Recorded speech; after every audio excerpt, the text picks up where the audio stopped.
ओम नमः सिद्धिभ्यः। ओम नमः सिद्धिभ्यः। मंगलम भगवान वीरो मंगलम गौतमो गणि मंगलम कुंदी कुंदार्यो जीन धर्मोस्त मंगलम सर्व मंगल मंगल्यम सर्व कल्याणकारिकम प्रधानम सर्वधरिमाणम जैनम जैतुशासिनम जैनम जैतुशासिनम जैनम जयतु शासिनम। बोलो अहिंसा जिन धर्म की जय, श्री विश्व धर्म की जय, श्री मानव धर्म की जय, श्री महावीर भगवान की जय, बोले श्री विद्वान बीतिशंकर भगवान की जय, बोले द्वादशांगी जीन वाणी माता की जय, बोले आचार्य गुरुवर 108 परम तपस्वी उनचरी परम श्री संत श्रमणी 5 वर्ष के जल के त्यागी सुधा सेनानी ज्ञान वृद्ध तपोवृद्धि वयोवृद्ध वात्सल्य मूर्ति आचार्य श्री 108 नेमी सगर जी महाराज की जय। भव्य आत्माओं, यहाँ श्रावक की 21 गुणों का वर्णन चल रहा है। किसकी? श्रावक की। कितने गुणों का? 21 गुणों का वर्णन चल रहा है। जो श्रावक है इन गुणों को जान लेता है, समझ लेता है और अपने जीवन में उतार देता है, उसका यह भाव और परभाव भी और कहा जा सकता कि परंपरागत उसके भाव सुधरते चले जाएंगे। और जब भाव सुधर जाएंगे तो एक दिन वे निमित्त कारण बनेगा कि आपको अरहंत जैसा पद, तीर्थंकर जैसा पद और निर्वाण जैसी पद की प्राप्ति भी हो सकती है। तो यहाँ श्रावक के किस गुणों का मैं प्रतिदिन एक बार उच्चारण करके बताता हूँ, तो वही अभी यहाँ प्रारंभ कर रहा हूँ।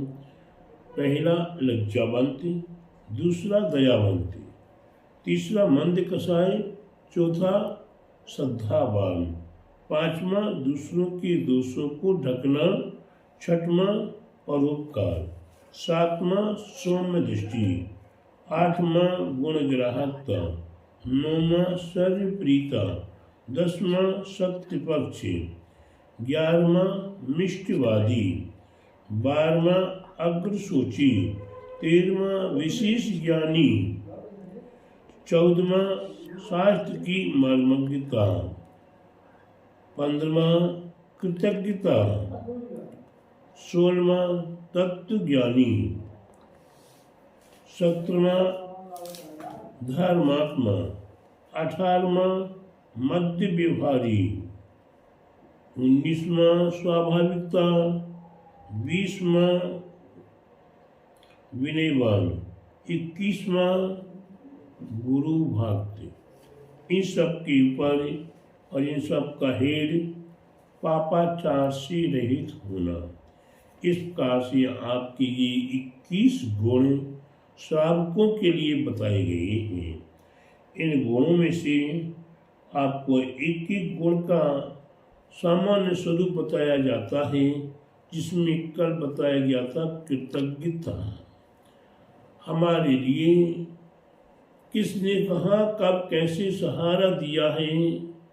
डूबते को तिनके का सहारा भी बहुत हुआ करता है, तो उस तिनके को हमें नहीं भुलाना है, अन्यथा हम बाहर निकल के आ गए, तिनका हाथ में है, हमने पकड़ के मरोड़ के उसे तोड़ फोड़ करके फेंक दिया।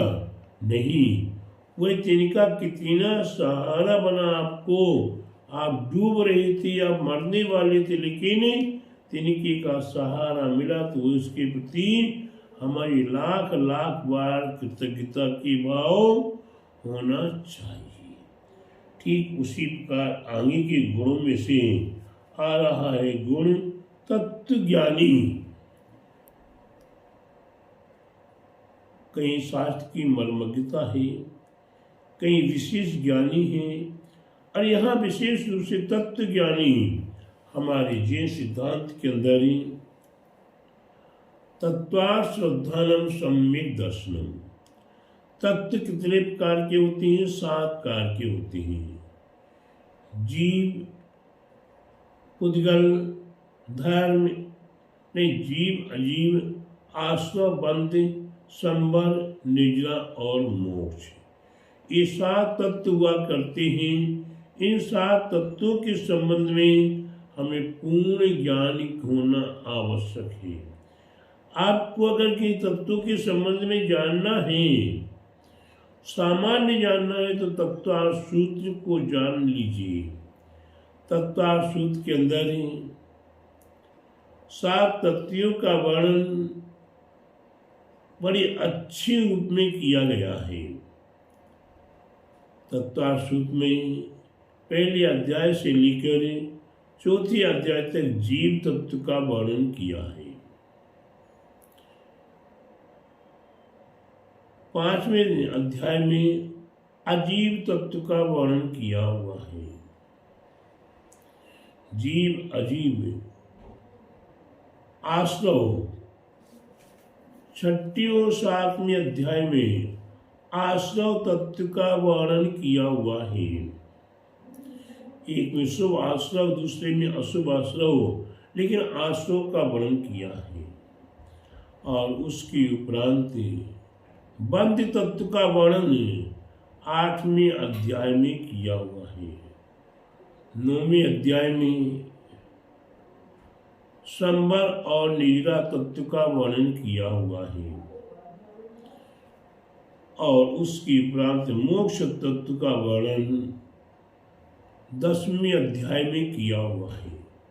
तो प्यारे बंधु, ये तत्वार्थ सूत्र ग्रंथ को आप अति अति अति परम अति आवश्यक समझें और ये 7 तत्वों के संबंध में तत्वार्थ सूत्र का अध्ययन करना शुरू कर दें। और तत्वार्थ सूत्र के 10वें अध्यायों को एक एक श्लोक को खोल खोल करें समझने का प्रयास करें। इसके उपरांत भी पूरा नहीं हुआ, तत्वार्थ सूत्र का आपने सारांश जान लिया, समझ लिया, दिल में बिठा दिया, फिर भी आचार्य कहती अभी पूरा नहीं हुआ। तत्वार्थ सूत्र के ऊपर एक सर्वार्थ सिद्धि नाम का ग्रंथ है। सर्वार्थ सिद्धि नाम के ग्रंथ में तत्वार्थ सूत्र के 10वें अध्यायों का वर्णन किया हुआ है। इसके उपरांत भी और भी अधिक ग्रंथों में दिया हुआ है, जो आपके लिए तत्वार्थ भारती के आदि ग्रंथ लिखे हुए हैं। और उसके उपरांत हमारे आचार्य ने स्पष्ट कह दिया कि आप अपने जीवन में सठखंडागम, जिसे कहते हैं धवल, जय धवल, महाधवल, ये सारा तत्वार्थ सूत्र के ऊपर 7 तत्वों के ऊपर वर्णन किया हुआ है। इन सब का अध्ययन करना जीव और पुद्गल के मन वचन काय की चपलता के कारण कर्मों का आश्रय हुआ करता है। शुभ चंचलता है या अशुभ चंचलता है, संसारी व्यक्ति अधिकांश रूप से मन वचन काय की चपलता पापाचार के रूप में किया कर रहा है। हिंसा, झूठ, चोरी, कुशील, परिग्रह, क्रोध, मान, माया, लोभ, राग, द्वेष आदि के माध्यम से कर रहा है, तो उसके जीवन में अशुभ आश्रव हो रहा है। और जब अशुभ आश्रव हो जाएगा तो बंध भी उसका होगा। बंध में कसाय कैसे कैसी पड़ रही है, कैसी कैसी आप कसाय कर रहे हो, तो वह आपके लिए बंध में भी कारण हुआ। ठीक उसी प्रकार से आते हुए कर्मों को रोकना, कर्म और भी आ रहे थे उसको रोकना, तो हम अशुभ आश्रव को तो जल्दी रोक देते हैं, शुभ आश्रव को जल्दी रोक देते हैं, क्यों करती नहीं शुभ आश्रव। अशुभ आसनों को रोकने के लिए हम इस संबर रूपी पहाड़ को लाके खड़ा करना पड़ता है। एक उदाहरण है, एक नाविक और एक नौका जीव और पुद्गल के रूप में है। उसमें एक छिद्र हो जाए, नौका में पानी आने लगा, कर्मों का आसव होने लगा, पानी इकट्ठा हो गया, बंद हो गया। आते हुए उस छेद को, आते हुए पानी को रोकने के लिए छेद को बंद कर दिया, संबर हो गया। धीरे धीरे पानी को उलीच उलीच कर बाहर फेंकना शुरू किया, निर्जला हो गई। और एक दिन वह पानी पूरा निकल के फ्रेश हो गया। हम समुद्र से पार उतर गए, निर्वाण हो गया, निर्जला तत्व हो गया। संपूर्ण कर्मों की निर्जला होते ही मोक्ष प्राप्त हो जाएगा। ठीक उसी प्रकार से हम संसारी प्राणी हर जगह कर्मों का आश्रय कर रहे हैं, हर जगह कर्मों को अपने साथ बांध रहे हैं। हम केवल मस्त समझने का प्रयास नहीं कर रहे, करते तो अनादिकाल से चले आ रहे हैं। ये जीव है, ये पुद्गल है, ये आश्रम है, ये बंध है, ये संबर है, निर्जला है, ये होता चला आ रहा है। लेकिन हमने आज तक अविपाक रूप में नहीं किया है, हमने पुरुषार्थ रूप से नहीं किया है। स्वाभाविक रूप से कर्मों का आना और निर्जित होना सहज सी बात है। लेकिन प्यारे बंधु, जो करना चाहे सो सहज सी रूप है, और नहीं करना चाहे तो उसे लाख बहाने, लाखों लेकिन किंतु परंतु खड़े हो जाते हैं। तो प्यारे बंधु, ये 7 तत्व, इन तत्वों के ऊपर जितनी गहराई से आप चिंतन करेंगे, इसलिए 7 तत्व ज्ञानी, तत्वों का ज्ञान होना कि कितने जीव कहाँ कहाँ हैं, उन जीवों से हम कैसे बच सकते हैं। कि हमें अपने जीवन में पाप से बचना है तो जीवों को जानना पड़ेगा। नहीं, आप जानते नहीं होंगे, आपको नहीं मालूम होगा। आपको दही की कड़ी कैसी लगती है?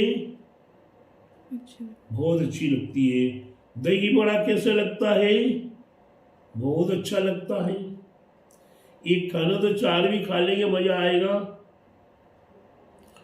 लेकिन प्यारे बंधुओं, कितना बड़ा दोष है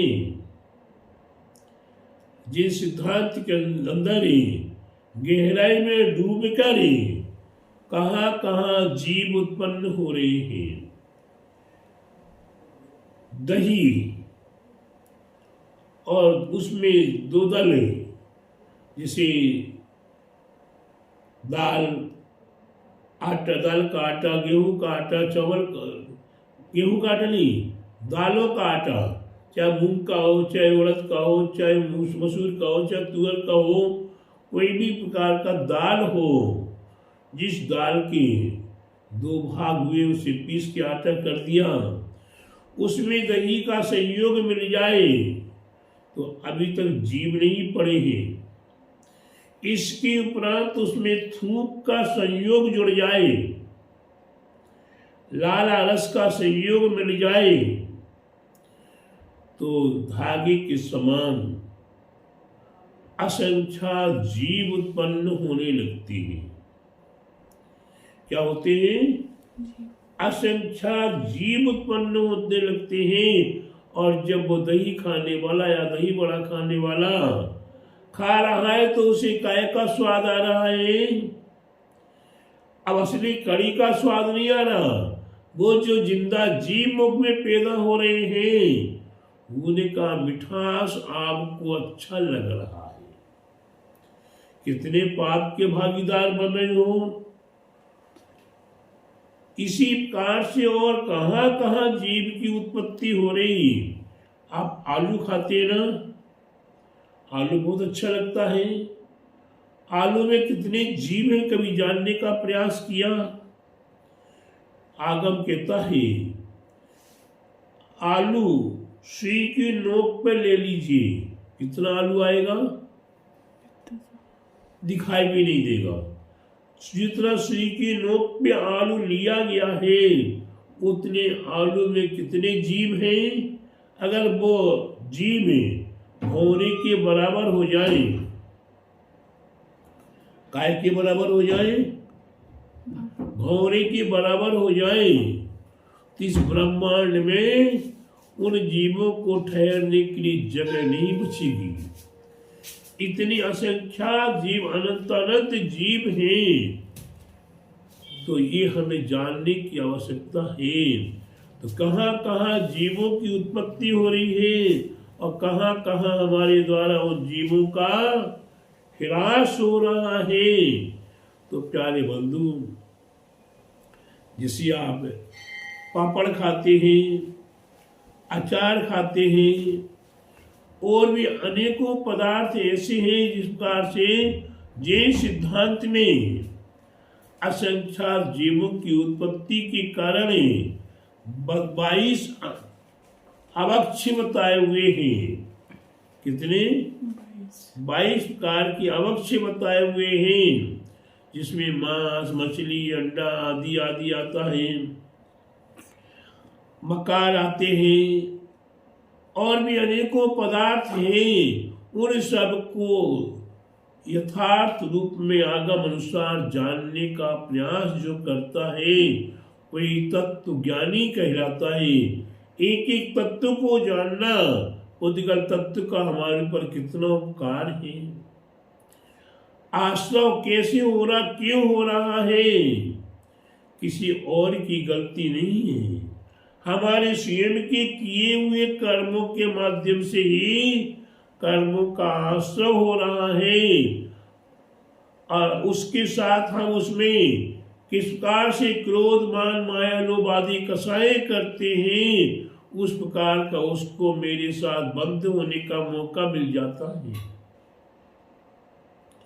जब बंद हो गया, तकलीफ पाने लगे, और कर्मों को आने के लिए रोकना पड़ेगा। उसका नाम संभर है। आए हुए जो कर्म हैं, उन्हें को तप आदि के माध्यम से निर्जलित करना, तो वह है निर्जला।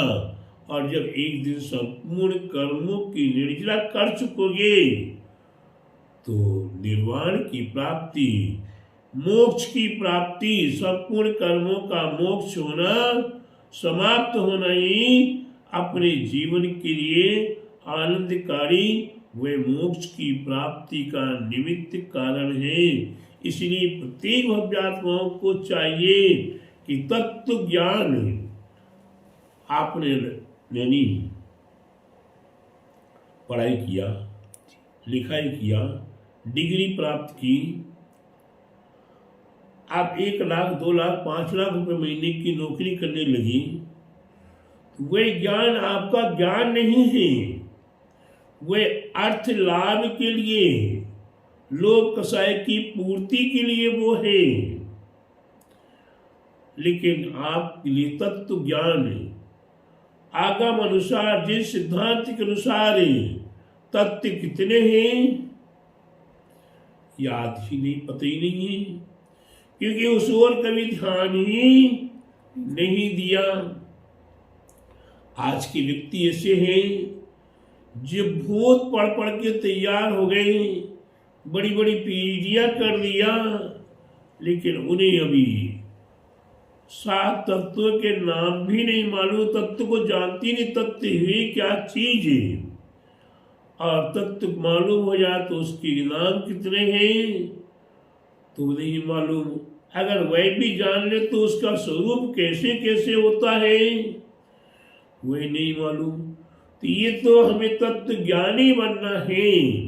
जब भी तत्व ज्ञानी बन पाएंगे, जब उसमें हमें जितने जितने डूबेंगे उतने उतने ही पाएंगे, और उतने उतने रहस्य हमें प्राप्त होगा।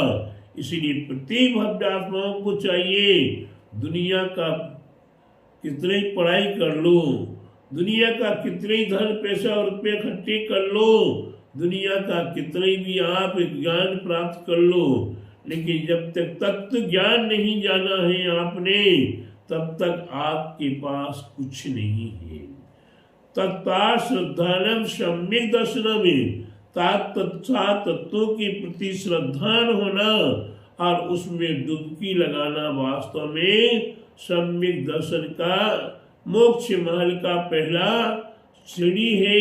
सम्यक दर्शन, वह सम्यक दर्शन तत्वों पर श्रद्धा करना ही हमें श्रेष्ठ है। हमारे लिए सम्यक मोक्ष मार्ग को प्रशस्त करने के लिए सम्यक दर्शन की भी आवश्यकता होती है। बिना सम्यक दर्शन के मोक्ष की प्राप्ति संभव नहीं है। इसीलिए प्रत्येक भव्य आत्माएं अपने जीवन में सात तत्वों को जानिए और सात तत्वों को जानकर अपने आत्म कल्याण की ओर आगे बढ़े।